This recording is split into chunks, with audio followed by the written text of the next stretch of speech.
لو معاك أي سيولة زيادة عن احتياجاتك أو التزاماتك وسايبها في البريد أو في محفظة إلكترونية عشان تقول لك هيدوك عائد بسيط، فخليني أقول لك الحقيقة، بيضحكوا عليك.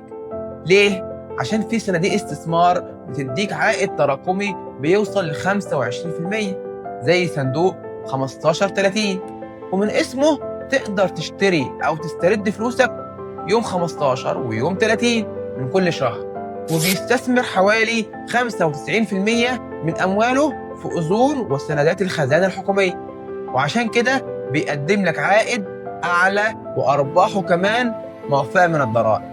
ولو عايز مرونة أكتر في صناديق السيولة، بتوفر عائد تراكمي يومي حوالي 23.5%.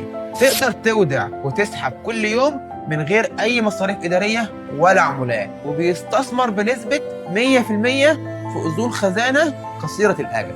وكمان أول صندوق نقدي في مصر بيستثمر في القيم المنقولة بنسبة 15%، وده بيدي فرصة لتعظيم العائد جدا.